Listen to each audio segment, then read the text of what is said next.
Solve equation 8 minus 6 times 5 squared plus 3 plus 7. Isa na namang problem involving series of operation ang ating kailangang solve. We know good and well na ang ating best friend pagdating sa ganito mga problem ay yung acronym na GEMDAS. G, ibig sabihin ay grouping symbol. Sorry, hindi ko maisulat. E means exponent. M is multiplication, or you need to multiply. That's what it means. D is division. And then add and subtract. So every time merong problem na merong napakaraming involved na operation, kailangan tandaan na ang priority mo ay yung mga nasa unahan. Mula sa kaliwa, papuntang kanan. So, ang unang task is to look for grouping symbols. Ano-ano yan? Parentheses, brackets, kagaya nito. Uy, meron tayong naka-group. Grouping symbol in parentheses, which means bago ako mag-subtract from 8 at mag-add by 7, kailangan ko munang masolve yan. Sulat natin dito sa baba.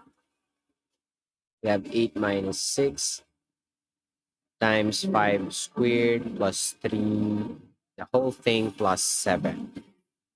So, ang priority, naka-grouping symbol, which means dito muna tayo. Pero kung titingnan mo yung nasa grouping symbol, ganun din. May series of operations din na involved. May multiplication, may exponent, may addition. Kailangan tandaan na titingnan mo lang ulit yung GEMDAS. Oo nga't nasa grouping symbol ka na, pero you don't just go from left to right. Sundan mo ulit yung GEMDAS. So kung meron pang isang grouping symbol, yun ulit. In this case, wala naman na. Kung merong may exponent, yun muna.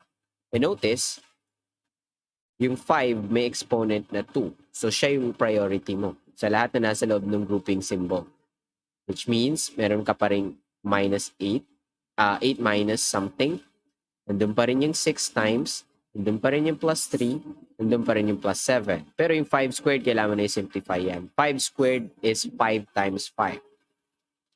Hindi 5 times 2. Yun yung trabaho ng exponent. Sabihin kung ilang beses may multiply yung base, itong mas malaki number, sa kanyang sarili. Since 2 ang exponent, it means 5 multiplied by itself.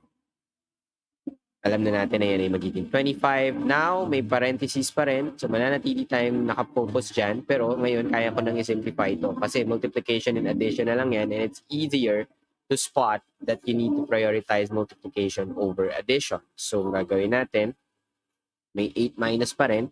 Pero 6 times 25 muna bago mag plus 3. Isolve na natin to ng isahan. 6 times 25, this is 30. This is 12 plus 3 is 15. Yung 150 na yan, dagdagan ko na ng 3. Pinagsama ko na ha. Dagdagan ko na ng 3. This is 153 na matitira dito sa loob ng parentheses. You can actually get rid of the grouping symbol now kasi na-simplify mo naman na yan. So meron ka na lang 8 minus 153 plus 7. Addition and subtraction. Bagamat sa GEMDAS, ang sabi ay dapat mauna ka muna mag-add bago mag-subtract. Actually, may underlying rule pa yan. Same is true with multiplication and division. So, yung addition and subtraction, kapag magkasunod sila, gaya nito, you actually need to go from left to right. Para ka nagbabasa from left to right. Ganun din sa multiplication and division. Pag magkasunod yun, you go from left to right. So ito, bago ka mag-add ng 153 at 7, mag-subtract ka muna sa 8. So meron muna tayo dito, 153 minus 8. It's going to be 4. This is going to be 13. This is 5. 145 yan. May equal sign dyan para hindi tayo makuha 145.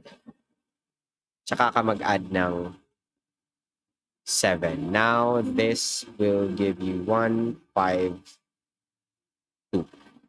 And that is our final answer.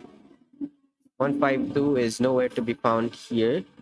Kapag yung nakuha mong sagot wala sa options, either may mali sa solution mo or mali yung options. Less likely na mali yung options. So, double check natin baka may problema yung solution natin. This is 153 minus 8. Binaligtad ko kasi negative ang panigurado magiging sagot. That's for sure. Oh, that's what I missed. Ayun, nakalimutan nating lagyan ng negative yung 145. Deal breaker yon. Kasi kung negative si 145, pag nag-add ka ng 7, actually magsusubtract ka pa. So 145 minus 7 ang magiging dating niya. Ignoring the negative sign here, 145 minus 7, this is not possible.